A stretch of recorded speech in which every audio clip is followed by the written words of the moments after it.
There we go. All right. Hello, everybody. Welcome back to Old Reader, New Reader. We have a full crowd here today. Yeah. Look at this. Very exciting. We have a couple familiar faces. And for the first time, Lars, welcome.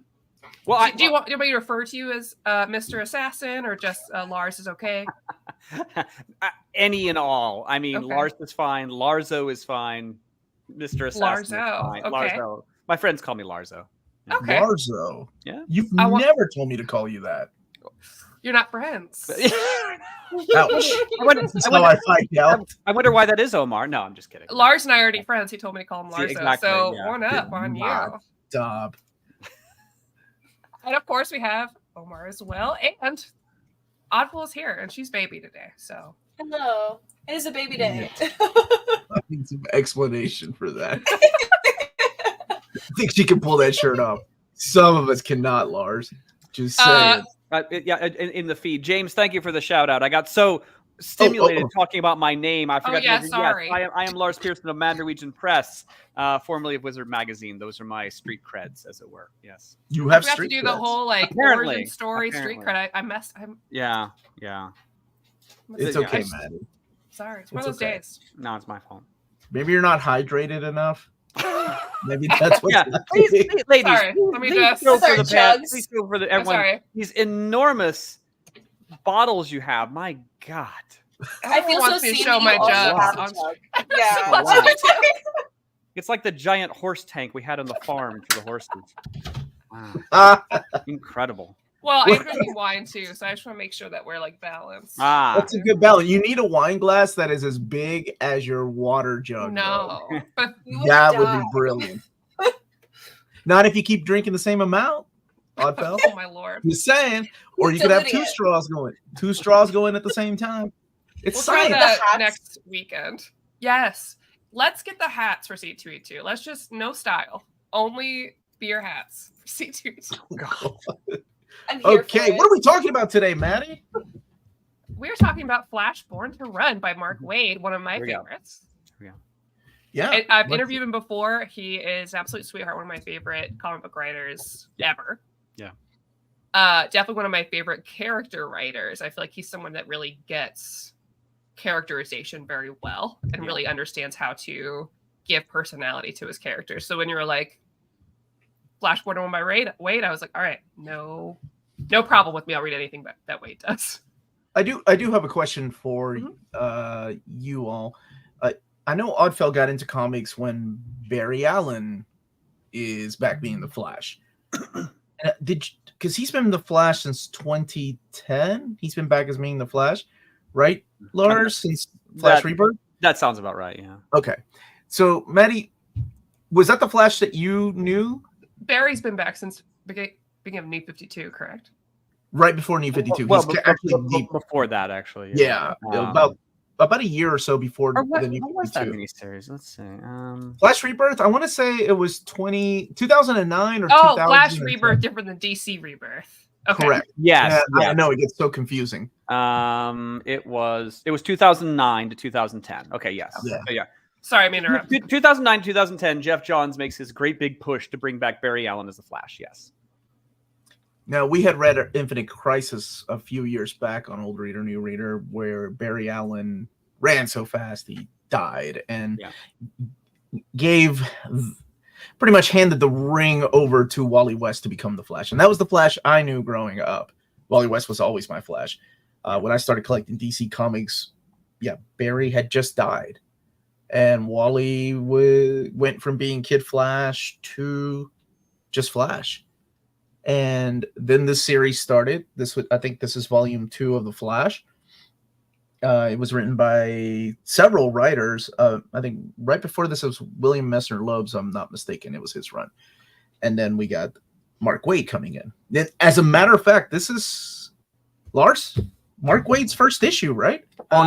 Not including the annual, but I think this is the first issue he did. Certainly the first regular one. Because he did the Flash annual. Go ahead.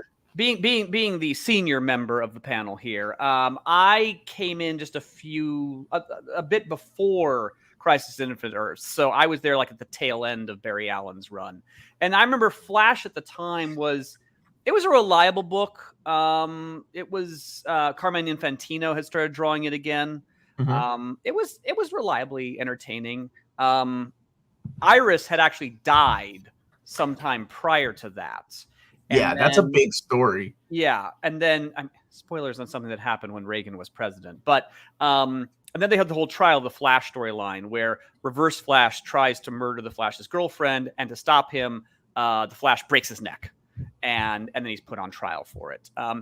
So by the time Crisis rolled around, the Flash comic had actually been canceled, and honestly, there was kind of a sense that maybe everything that could be done with Barry Allen had been done, and maybe it was okay to kill him. So when they killed him in Crisis, I wasn't entirely surprised.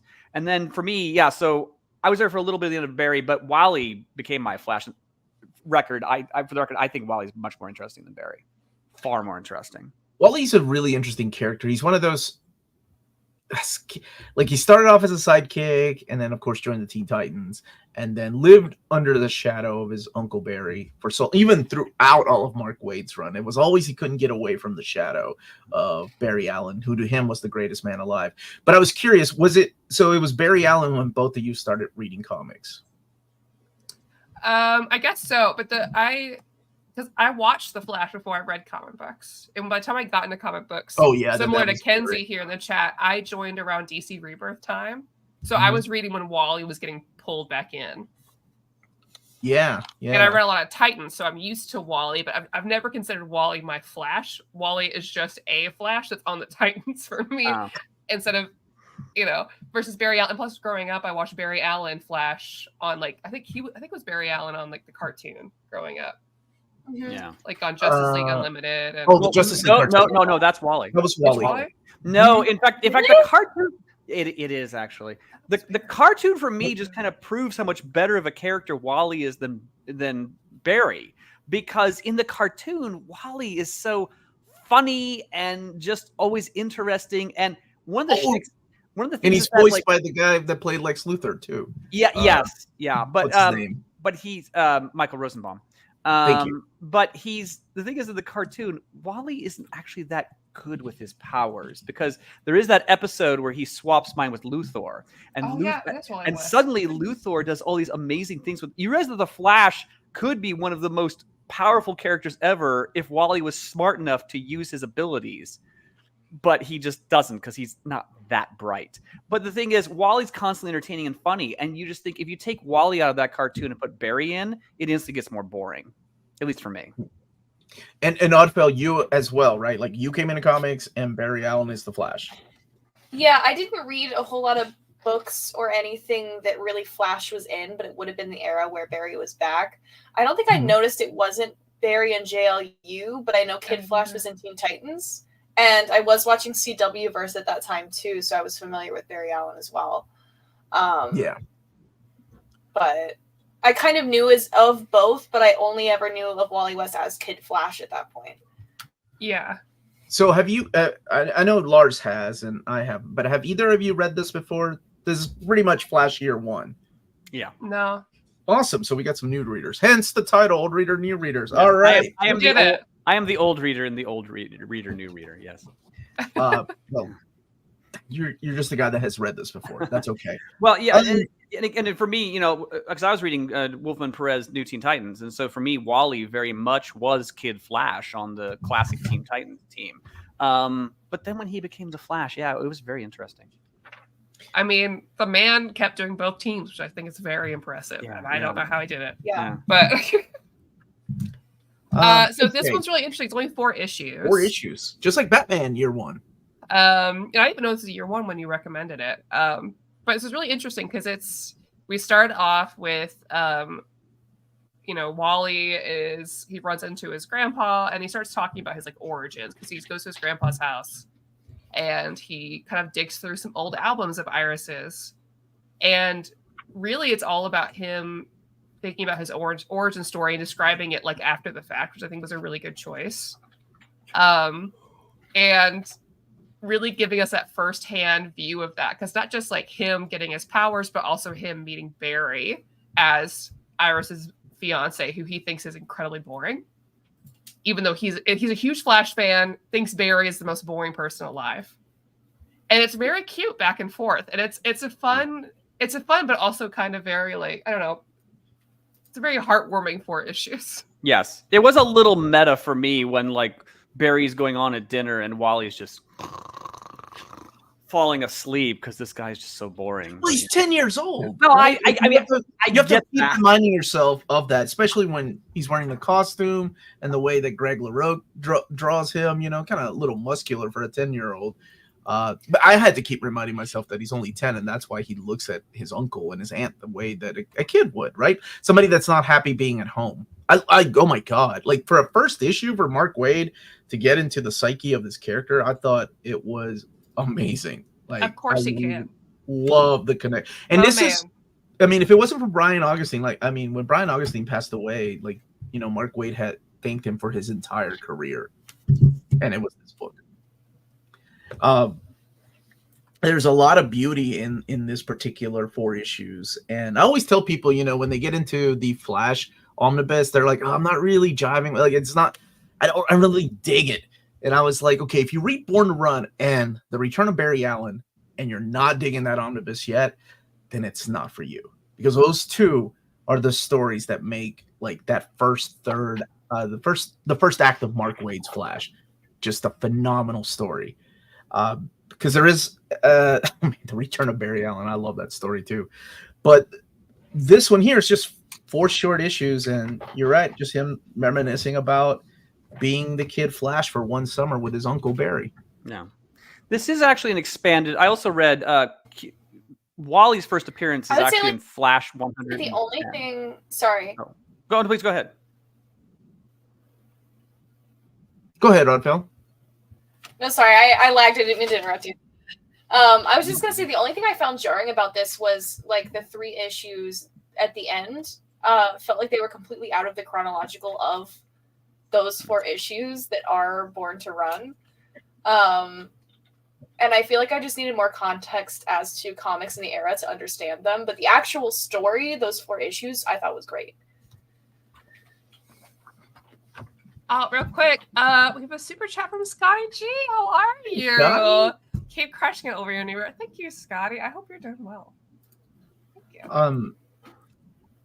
So you and Maddie read this through the Born to Run trade paperback, and it is available in also the Mark Waid trades, the collections, and it's in the Flash by Mark Waid Omnibus Volume 1.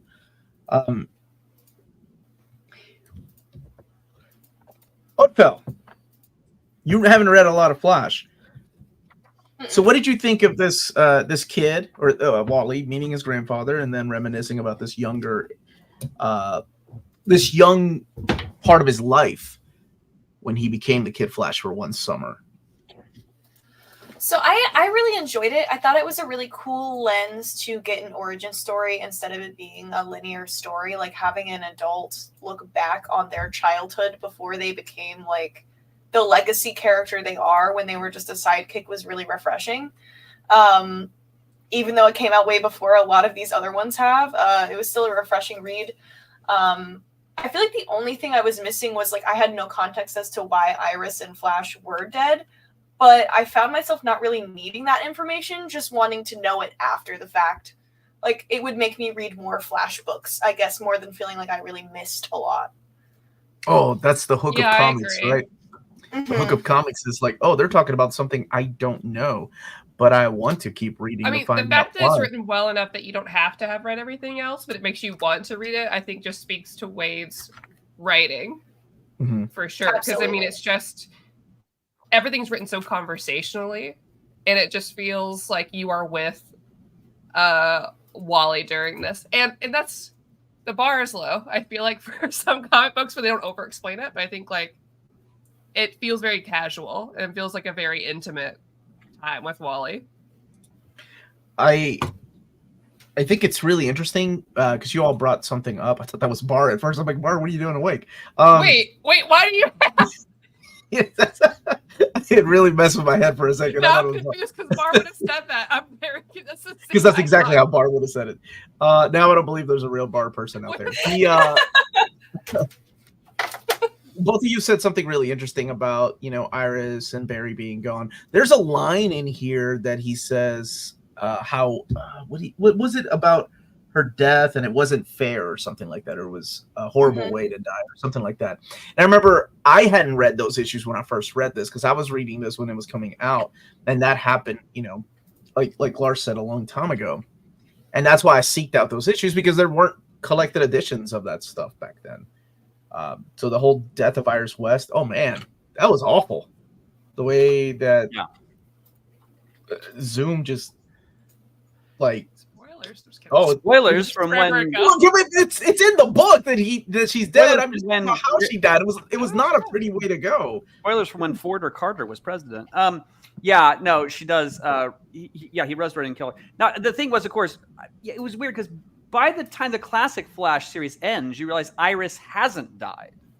But I guess nobody told Wally that in the continuity, which would be kind of understandable because she hasn't died. She's actually gone to the future. Oh, you're talking about where she comes back, and since this is where she sends Bart back. This is where it gets very it gets very tangled. It turns out she's actually from the future, and so when she dies, her mind is catapulted back there, and then Barry at the end of his trial settles in the future with her. I love comic books; they're so stupid. Yeah, and this is where they very probably, although they don't really mention it in Crisis, have they actually have twins. They have the Tornado twins who appear in the Legion of Superheroes. But the thing is, like I say, you finish it out, realize that they haven't died, and they're together in marital bliss for just a little bit until he has to go back into Crisis. And it's a month. Die horrible. I remember that it was a month that they spent together. Yeah, because I know they're twins, but it does come back later on, like when he finds out, because that's when Bart appears, and and then later on in Mark Waid's run, he kind of has a reunion with her. Yeah. What did you love how sweet he was. He's like, Iris is my best friend. I'm like, that's the sweetest kid. He's like, I don't want to go home. They don't love me. I love you. And she's like, no, it'll get better. But I totally, it broke my heart. It's like, Iris, do not make this poor kid go back to his house. Okay, that part was so sad. But I was even rereading this, I'm like, man, Barry's kind of a douchebag. Like, this is a 10-year-old kid, and you're trying to make him go through walls with the possibility of him accidentally getting killed. Well, it's as if Barry was just so excited to have somebody else. He's like, oh my gosh, finally, I can truly, without telling him who I am, which is a little rude now that he's also the Flash, Barry. But that baseball was going to take his arm off when he caught it. Like, Barry's just like, I'm pretty sure you're as fast as I am. Good luck. But yeah, he was like, now we're just gonna go for it. He's just so stoked. But still, also, Barry, tell the boy who you are. It's a little rude. Well, I mean, obviously, I was so shocked by that. I was like, wait, like there's people shooting bullets at this 10 years old. I know DC is notorious for having really young these heroes are so irresponsible. He's just like wild. These bullets. He's just catching the bullets because like they're not that fast. I'm faster than the bullets. People call my man Green Arrow a bad father, and you know what? I get it, but you have to call Barry Allen one too. You gotta do it across the board. Yeah. We're gonna do it. And well. Go ahead, Lars. Well, as long as we're talking about so things I enjoyed about this. You can tell it's written by the man who, in interviews, has said that it was a life-changing experience when he saw the Christopher Reeve Superman movie. I mean, this is a story written by somebody who just still has such great joy and passion and warmth for the characters, for the world in which they live, and it just kind of infuses the whole work with this kind of, I don't know, it was just such a pleasure to read it. Frankly, this is where I think the Flash has gotten itself into trouble down the road, is when Jeff Johns comes along, and Jeff Johns staples onto the Flash mythology such heart-wrenching tragedy. The idea that Barry Allen's mother is murdered, that his father is framed for the crime, and that Barry, in trying to solve this, screws up history and is grossly irresponsible. That has now been hard baked in to the comics, to the TV show, to the movies. It's inherently a story of tragedy. This isn't. And I think Mark Waid would find making the Flash story a story of tragedy just utterly unthinkable. So, yeah, that's one of the reasons that for me this is just way more satisfying. Yeah, I love the whole this is a story of coincidence. Yeah. You know, like, Barry, this happened to him, but my whole life is just coincidences, which I think is such an interesting, like, line to, like, hold you through all of Barry Allen in these 4 issues. I think that's really, there's something really powerful about that, and also just I don't know, it is uplifting. It's optimistic. Like, this is just coincidences. Yeah. Do you think it's cool? Do you think it's coincidence, or do you think it's a little something more? Because there were a couple of lines in here by it's got a little bizarre. The grandfather was like, "I don't think this was an accident." Well, yeah. Okay. So, and here's the thing. Like, I have a good grasp of Flash mythology, but I'm not the best Flash expert. But the thing is, this is an expansion of Kid Flash's first appearance in Flash 110. That kind of sets it up, and Mark comes in and just kind of expands on that greatly. But yeah, in both versions, the idea is that the Flash got his powers because he was sitting in front of these chemicals, and a lightning bolt comes down. And then Iris's nephew comes in and is like, "Hey, kid, great to see you. How did you get your powers, Flash?" "Oh, I was standing in front of these chemicals." And then he's standing in front, and a lightning bolt comes down again. Does lightning have a sense of irony? It did in Sweet Home Alabama. That's right. my one win. Of course, it was originally just Well, I wasn't expecting that. From the Silver Age, and they didn't think about it too hard until Mark comes along. Yeah. Well, and then that creates the whole mythos of what the Speed Force is. Yes. Mm-hmm. How it's a lot more than just pure coincidence that these things happen, and it's actually foreshadowed a little bit in here with some of the dialogue about a certain force. Yeah. Pretty cool. I mean, it was groundbreaking for the time. Yeah, because I want to really say enjoy that. Go ahead, Oddfell. Oh no, you're fine. I was just gonna say I think it's the annual or one of the other ones where they're like Flash has like a breakdown because he senses the Speed Force for the first time and doesn't realize it. Yeah, so they're like he has a lot of those. Yeah. He has quite a number of breakdowns through here. And in that trade paperback, I think don't they introduce the notion of like it was Barry telling Wally that he was going to see him 3 times after Crisis whenever he needed him the most. Yes, I can't remember if it's in that trade paperback or not. It was something because I've read them in so many different ways. I thought that was a really cool, like, oh, this is your loophole out of Crisis on Infinite Earths. That's nice. What did you all think of the artwork? I liked it a lot. Sorry, that wasn't a very good comment. I think it was good. You said you liked it a lot.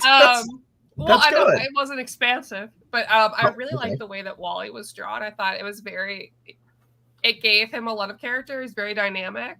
Mm-hmm. Sometimes the eyes were looking different ways, but listen, we're on a time crunch. Overall, I really liked his style of the way he was drawn. There's a lot of comic artists that when they draw a kid, it just looks like a tinier adult. And I feel like he felt very much like a kid with way too much energy.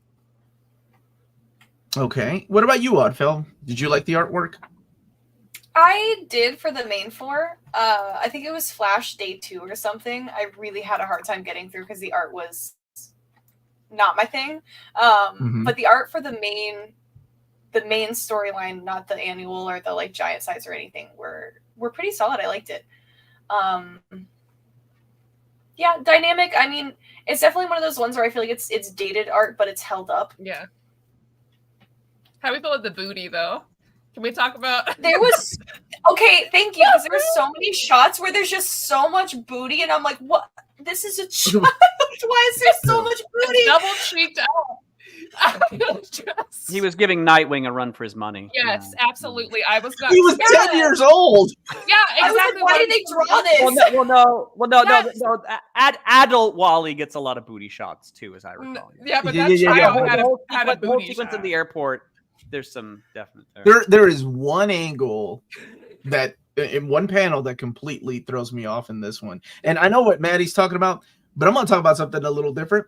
And it's when it's this panel right here. Okay, let me highlight you. So he's like, very innocently, right? Like, oh, Aunt Iris. And all I can focus on are those damn legs underneath that table. And the way that he looks on the corner, I'm like, oh, it's Wally. Whoops, I thought it was a creeper. I thought it was very first. Normally I'd be like, oh my gosh, this is the way that they draw women again, just them. But the fact that they did such a weird booty shot, I'm like, you know what? They even it was out. the It was 90s. Weird. It was the 90s. Oh man. Yeah, that's the only panel that I was like, oh, yeah. That's Iris weird. is a hottie in this though. That's not related to anything. Oh, and she's so sweet. Oh so God, sweet. I love her. Like and you can sense like how much he loved his aunt too, just the way everything is worded, how they were best friends, and like how he didn't want to go home. But I love that about this though, because when he has to go home and he has to put on the suit to rescue his dad, I thought that was a really coming of age moment. Again, 10 years old, even though it's his own damn fault that his dad's out there looking for him in the middle of a tornado. Come on. I mean, Wally? his dad, I'm glad they came to get him. It's one of those like, this is a perfect characterization of like a complicated relationship. Because yes, his dad is like climbing up this tree to get him, and it's very serious, but also he's still being rude. He's like, we don't have time for Boohoo Barry or Boohoo Wally right now. Like, woe is me. And he's like, I love you. He's like, wait, you don't? Like, you were so rude to him. Yeah, like you're berating him as he's crying in a tree. Like, Once you're trying to get your kid down, sometimes you have to snap them out of the situation to get out of something bad. I don't think that's what happened there. Okay. Okay, so I do love this panel though, the splash page of him like talking about how he realizes he loves his father, and that's what makes him snap and get his powers back. He's like, I didn't just break through the wall, I demolished it. Yeah. I thought that was awesome. That was I shouldn't get this personal. That was a very real moment when he kind of goes and runs up to the tree because I grew up in Iowa, and there was this bad patch of my childhood where one day I just couldn't take anymore, and I went off into the cornfield, and it's like, where was I going? What was I doing? I didn't know. I just wanted to get away, and my father had to come out and find me in the cornfield because I was not capable of leaving it. So that was a very good moment for me. On the art, so the artist in a lot of this is Greg LaRocque, whose name I'm probably mispronouncing. He was on Legion of Superheroes, and I quite like him on Legion. He did really well there. Greg, though, he's a good but not a great artist. I mean, he gets the job done. It does really well. And I think this is kind of a problem with Mark Waid's run, is as good as it is, you don't always feel they're allocating their very best talent to the art teams. There is some good stuff in there. Alan Davis does some wonderful covers and so on. But I always find the art, it can get very uneven throughout the entire run. That is true. Partly because Mark sticks around for so long, but still. Well, and then you had Mike Wieringo coming Eventually, in. Mike Wieringo comes along. Yeah, Carlos Pacheco and Salvador LaRocca, all of them getting actually a big start here. And then Humberto Ramos on Impulse. Yeah. And then below those four guys blew up just because the run was so good. They couldn't keep them on the Flash. Yeah, that too. And everybody wanted Flash one of those titles you bailed from if you could get a higher book. Yeah. Yeah, I mean, they went on, to Marvel or bigger books at DC. Yeah. When Oddfellow was saying the art in here gets a little strange, there is. I'm not sure if it's the annual or what it is, but there was a one story in the back here that I called it. I was like, was this drawn by Bill Sienkiewicz? It doesn't look like all of the. As it turns out, it's drawn by Bill Sienkiewicz inking Jim Aparo. Jim's a great classic artist. Jim Aparo is great. Bill Sienkiewicz is great. Them together kind of short-circuited me for a little bit because they're kind of pulling in different directions. But I do like both of them. I just found that them together was strange. I think my favorite part about this was the whole tornado thing and the dad. But I also love how he explains to his grandfather, because that happens a lot in families and that happens a lot in comics. miscommunication, right? Like he doesn't tell his grandfather why he's not coming around, but his grandfather probably knows he's not coming around because this house reminds him of Iris. But I thought it was really beautiful that he was like, you're talking like she's gone and she's here in you. And that was a really beautiful moment between a grandfather and who had lost a daughter, because you kind of forget that because this is all told through Wally's perspective, and talking to his grandson. That one got me a lot. Just the way he's like, I see her in you. Yeah. And like the different ways she acts, and the way that she loved you, and more often than not, she was just talking about you all the time. It's just it was beautiful. Mark Waid has a really good way of pulling at the heartstrings when it comes to like family. She's good like that. He's so good. Everyone should read World's Finest. It's so good. All right. Everyone. It is a good title. Mm-hmm. Yeah, I think Mark is able to keep warm, comforting stories going a lot longer than some writers, because if you're just doing kind of warm family fun, it can get boring very quickly. You have to have a lot of ideas, to keep that going. And Mark does have ideas. I think that's what makes it work. Other artists would not have. I think that's why later on DC starts going dark, because they run out of ideas. It's like, well, we don't know what to do. Let's just inject some tragedy into this. It's pretty immediate. It's pretty visceral. Mark can keep the cuddliness going a lot longer. Frankly, he does this on his Daredevil run of all things. His Daredevil run is after these brutal, tragic runs on Daredevil. He's like, can we not just have every story end with Matt Murdock, putting a gun in his mouth and things like that? And that's possibly the best thing he's written, actually, his Daredevil run. Oh my God. There is one issue, and I don't want to spoil it. It is one of my all-time favorite issues in Daredevil. It's with the Purple Children, where he reaches that bottom of the freaking well of depression. And he's talking to himself, right? He's like, what's the one thing you can do? You can smile. That's a start. Oh my God, that gets me every time. Yeah. That's so beautifully written. Yeah. And it is Mark Waid. And because there is a little bit of a twist to that story too, like why it starts so happy, and then, why is Matt Murdock acting out of character? Yeah. It's wonderful if you haven't read his Daredevil. What did you all think of Mirror Master showing up here as the only villain? That's cool. I mean, once they started talking about I guess what was really cool about it was the way that Wally figured it out. Awesome. He's like, because they kept saying like people are showing up, and they laid this seed of this like early on, and then once they're talking about photos, they're like, oh wait, that's flipped. Why is that way? Wait a second. I loved that. I thought it was such a unique way to then bring in Mirror Master, because Mirror Master is such a great Flash villain, but also is so lame. He looks really lame. I mean, at least at this time period. I loved this. I loved how it was brought together. I love that too, Maddie. All I kept thinking though about was, okay, we've redone Flash Year One. It was during Joshua Williamson's time, and I was like, man, this would have played out so different. When he's trying to get a hold of Barry Allen, would have just had to text, hey man, I figured it out. It's Mirror Master. Yes.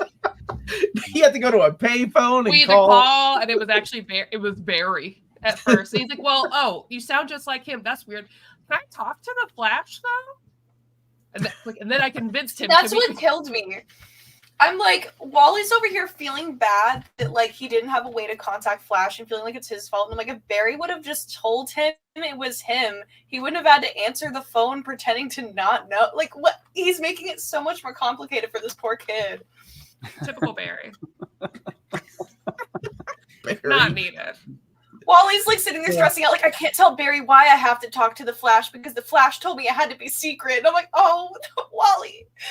Barry's such a jerk. The rest of this. He was testing him. No.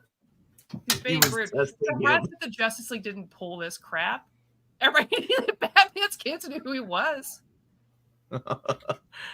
Secret identities are very important during that time, though. Well, they are. I can sort of understand why he doesn't necessarily want to rush to tell a 10-year-old who he is, and the 10-year-old just too foolish to know. Frankly, and I was unclear on this, how in the Green Lantern comic that Hal Jordan's nephews wind up finding out who he is. I mean, that seems like a very stupid liability, but maybe it happened by accident.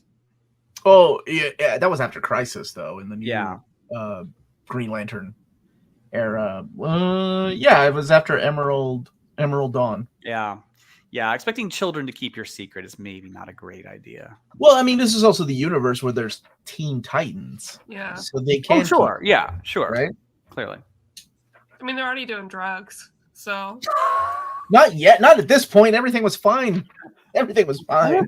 My poor boy. He didn't ask for that. Exactly right. Bill, right as I thought about it, right, they didn't. That's why Robin died. Speedy turned to drugs. Yeah. Robin died because there was a 900 number available to us. It's because Omar paid. Omar paid his own I money. still want my Trying to- 75 cents back. I hated that kid. To be fair, he is better. You have me and the legion of Jason Todd haters to thank for the And Red now he is a beloved. The young Is he? ladies on the internet love. Yes, Jason although Todd. he's basically a different character now. Yeah, you know. like Red Hood Jason Todd. Hood. I still miss the Jason Todd when he first showed up chopping dudes' heads off. That was so hardcore. Anything that you all did not like about the Flash? Dialogue or maybe some of the artwork? I mean, there was some parts of the artwork where it felt like some attention wasn't paid to certain things, like eyes going different ways or like the faces not exactly lining up. But I mean, it wasn't so jarring that it took me out of it. What about you, Oddfell? Anything that you didn't dig?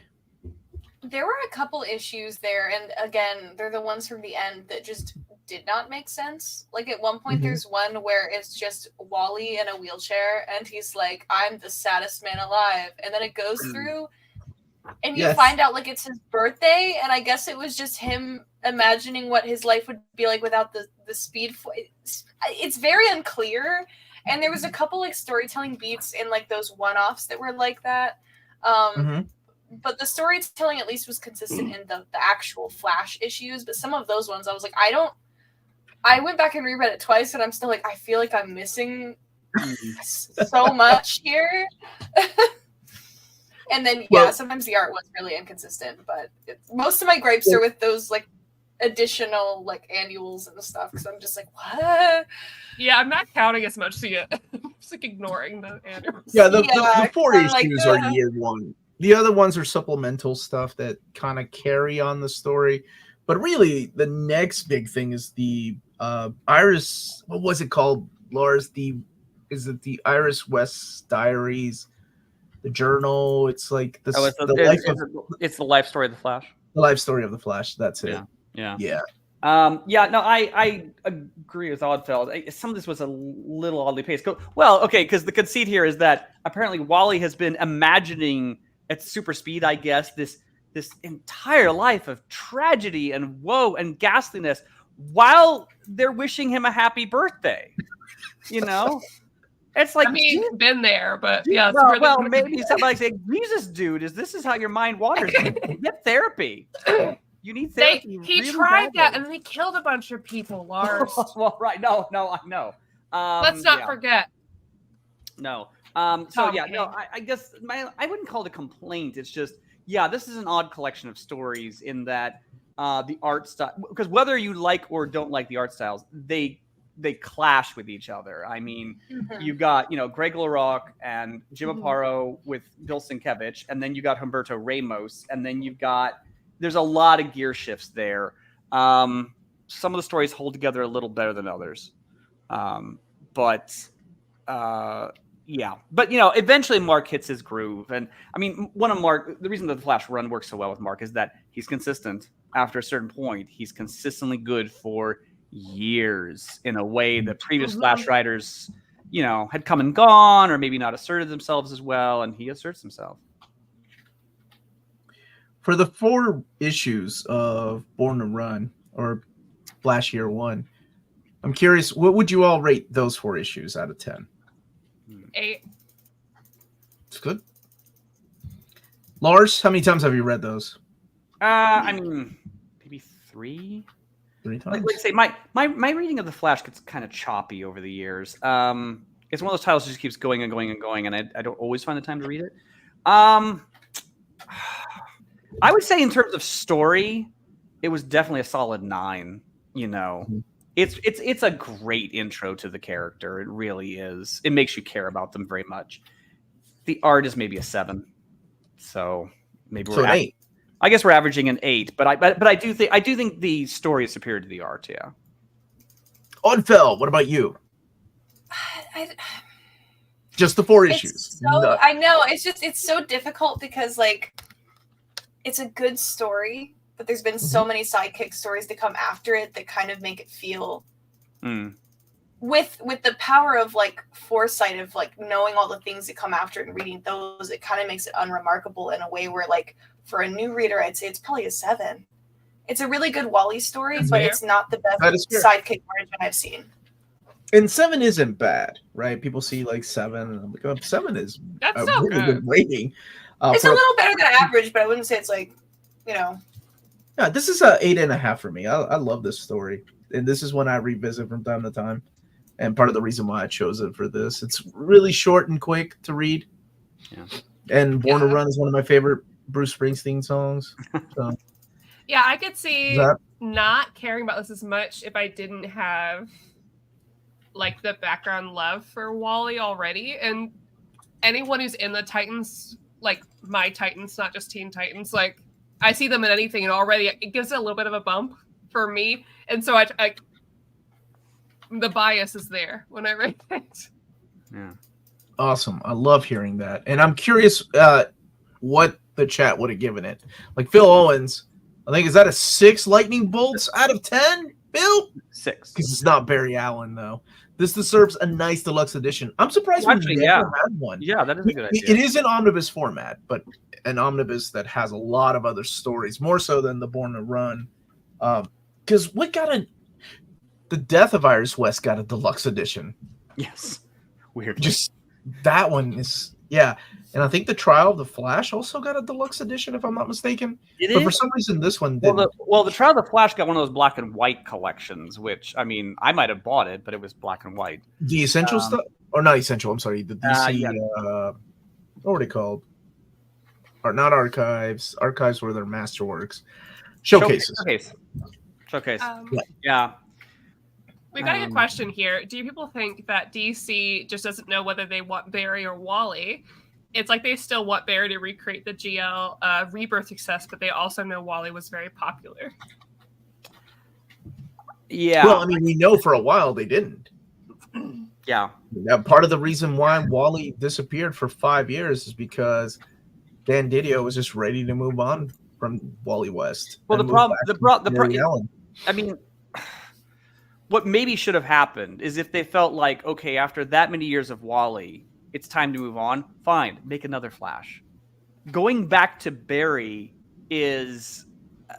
they tried, but the sales were atrocious, remember? Because Bart took over the role of Wally yes. I mean, it was replace Wally, but do it well. And, I mean, I'm not saying who that should have been. I don't know. I've always just felt like Barry Allen is a retro move. His story was done. There wasn't a lot more great writing to do with him. And what great writing they have achieved, I don't think has to be Barry after Rebirth. Interesting. I don't know. But it was Jeff Johns. It was Jeff Johns and, the people working with him who were like, the Flash has to be Barry Allen. Green Lantern has to be Hal Jordan. And at a certain point, it's like, it just feels like holding everything back. For me, anyway. That DC to me, go ahead. Oh, I was just going to say, I can totally see where you're coming from. I feel like, Green Lantern's done that well. They've introduced new Lantern characters, let them have time. Yeah. They can still hop back, but jumping back to Barry Allen kind of does feel like if they just were like, "Hey, we're gonna spend a lot of time with Alan Scott now. We're gonna go back and just do a lot of this." Right. Alan Scott is great. But I totally agree with you because, like, I feel like Green Lantern does a good job with all of its Green Lanterns feeling so separate and unique and different. And I feel like Flash almost overdoes it where you're like, whoa, there's so many Flashes. It doesn't feel like they always have like enough characterization. Mm-hmm. Yeah. I think to me, like DC always had a sense of legacy that one day, these characters would either retire or die, and their sidekicks or their relatives would pick up the cowl or the mantle or the ring. And it really is because of Barry Allen dying in Crisis that I thought, oh, eventually this is going to happen to Wonder Woman. And, sure. and it did happen to Hal for a long time. Yeah. Well, I mean, those weren't even the No. originals, right? Because Well, I mean, exactly. Hal was the Silver Age, and so was Barry. Yeah, how easily we forget that. Why does it always have to be Barry and have to be Hal when it didn't start out with the two of them? I think they had the were- longest span, right? Like Yes. they had the longest Oh, span sure. as those characters. But like, you can sort of understand why we're stuck with Clark Kent, Bruce Wayne, and Wonder Woman. I mean, I don't even say that in a bad way. It's just, yeah, you have to be those three, but it doesn't have to be Barry Allen. I don't know. I think I would have found someone else more interesting, but that's just me. Okay. Well, some people really like this one. 8 for real. Wish the art would have been better or more consistent. 8.5 out of 10. 8.5. 10 out of 10. It's perfect. Mm-hmm. And just my hoping that Wally West will be the Flash in the Flash in James Gunn's DCU. Yeah, I don't know what's up with that. Yeah. I've Well, had to lower we've got my a couple more years. expectations must be lowered so far before DC movies come out. Peacemaker, though, I'm happy that that's continuing. Ah. 'Cause- Oh yeah. And the comic book is so good. Everybody, please. I know. I need to get it. I don't know why I haven't read it yet. It is weirdly heartwarming, and I don't know why. But The Garth, yeah, oh, it's so good. the Garth Ennis one shot was really good too. Oh, it's so good. Yeah. When did that come out? That came out just like it came out with the show basically, so it was like the last year. Oh, last year or 2 Yeah. years ago, I guess now. 2 years ago, yeah. I'm excited for it to continue. Hal Jordan is the one major DC hero who doesn't appear anywhere in Crisis on Infinite Earths. Not one. Oh, time. that is true. Yeah, that's very true. Yeah, yeah. Marge, how are you? We're gonna see him at C2E2. Are we? Oh wait, I knew that. Yeah. I mean, I think we'd forgotten how much, like, a new generation had decided Wally West is the Flash, and a new generation had because the cartoon had decided Green Lantern is Jon Stewart. And this happens, New generations decide new characters the same thing, but it's like, oh, let's go back to the guys who were there in the 60s. Oh, okay. Waid, Omni's on the way. Thank you for Okay. and I'll be revisiting this later. Go ahead. I'm super Oddfell. behind on modern DC. Are they still trying to write Yeah. stuff for Just Chambers? Because they were really interesting, but then, like, as soon as they started that new, like, Young Justice League, they just quit that book. So I don't know if they're doing anything with those characters now. Which I don't know character? if But I it's thought behind Just Chambers was the- Just Chambers, the newest Flash. I don't know if they just made them and then wrote them out or what happened with that. Because, like, I think the Young, like, Justice League from the future or whatever it Oh, is was. that the only got, non-binary like, one? 3. Yeah, I think they only got like 3 issues in Justice League before DC canceled like half their titles. So I don't know if they're even doing anything with that character anymore. Well, they do like to I'm not reboot sure. things. I feel like I've seen them That's what randomly makes in it other so hard. things. Yeah, well, they keep giving us cool new characters for like special months of the year, and then they're like, "Bye." Sorry, did you like this? Yeah, That was a because Future like State I'll start character, reading a right? team up. Was it Future State? Yeah. I think so. Because I tried picking up a handful of books on DC like a couple years ago, but then I felt like all of them just kind of vanished. So I needed to try and jump back Well, and they did the same with that new Wonder Woman as well, Yara Flor, because like she was in some Future State Yeah. stuff, and then she had a little bit of her own book and it was gone. Yeah. Omar, how is the Joshua Williamson Flash? That just came out in omnibus form. I think I started reading that from the library, and then I just you A can't lot of remember. interesting concepts. I'll be honest, it's hard to get into a book with Barry Allen as the Flash because I have so much fond memories of. That's why I don't know. It never clicked with me like Flash Rebirth, not as much as like Green Lantern Rebirth. And I'm not like in love with Hal Jordan because I like Kyle Rayner better. But there was just something special about Green Lantern Rebirth. But it's actually pretty good. There's a lot of things in there. He introduces us to a new character called Godspeed. Oh yeah. And I heard about that. it's a pretty interesting character, and I don't want to spoil who it is, but I like the a little bit of the twist that happens. Did Godspeed start in there or the CW Yeah. show? I don't watch the CW. When did it come out in the CW show? This is God. the first arc in Rebirth, so it would have been 2016. Oh yeah, I read that one. I forgot. Omar unsubscribe. Fine, What I Gil really King's like the is definitive William- Green Lantern artist. Williamson's Green Arrow is really good. Yes, Williamson is actually a solid writer. I really like his Duke and his Cobra Commander, and they're so different. His Superman, and Kenny can tell you, his Superman is solid. His Flash, I think he was trying, Flash was the book he wanted to write, so there's ups and downs with his arcs. Some of them are really good. I really like some of the ideas, and then some of them are kind of padded out. Okay, Godspeed starting the comics. Okay. Yeah, I Thank remember you. enjoying it before, but I was a newer reader. Yeah. And so I was reading all the Rebirth. The Flash TV show is a bit of a jumble for me because I feel like I may have actually wound up watching 60% of it, but there was so much of it, that I just couldn't keep up. And then Ignore it. Go watch Legends of Tomorrow. It's a superior show. She my loves friend. Legends of Tomorrow. Oh no! Wait, Lars? that's the correct answer. We can talk about Legends of Tomorrow. I'm currently rewatching Legends of Tomorrow. It's Is so that good. Yes. Oh my God, it's the comic book show. Best CW show, certainly. They go to a Best Have CW show? you watched yeah. it? Yeah. I haven't, but I kind of want to because I like Hawkwoman and Hawkman. Also, I looked it up. Godspeed debuted in 2016, so that is a quick turnaround to turning out to be in the Flash show because that's around the same time. Yeah. Yeah, I watched one you've season gotta- of it. No, I've watch heard amazing Legends of things about Legends of Tomorrow, and ironically, I heard they use the Good Canary in it. So The They good do. Canary. to watch it. Legends of do. Tomorrow, the first season is choppy. It takes a while to get going. It's just that when it does get going, it's like we have no F's to give anymore. They have, is it Cisco they have on? Okay, they played the thong song, and this is part of the actual episode. It's incredible. Also, they go to IKEA. There's a whole episode where the two lesbians have to go to IKEA and deal with their relationship. Yeah. It's incredible. It's a 10 out of 10. Yeah, it's great. Show. I've only seen the crossover with Crisis on Infinite Earths. Oh, That's yeah, the no. only It's time so I ever good. watched it. No, It's so good. no. Legends of Tomorrow. Eventually, every new season was a gift. Oh, incredible. Yeah. Okay, Maddie, you and me, we'll keep the torch alive. All right, Larzo, Yeah. we're friends. Thank you. Yeah, we are. What the hell? He's never asked me to call him that. Sorry, we're friends.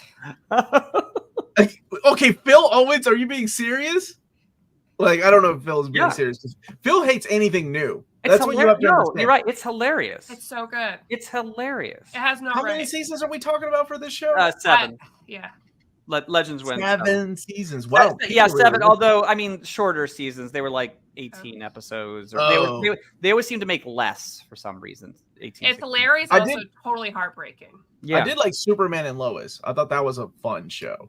I haven't Where they watched. have the kids and they go back to Yeah. Smallville. I thought that was good. Stargirl is also perfect. Yeah. Stargirl was so good. I did like that. And Titans didn't exist. It's so crazy. They announced a show and it never happened or came out. You know, It's for a so show weird. like Titans, That's I so thought weird. the cast was pretty spot on for some of those characters, but it was just so bad.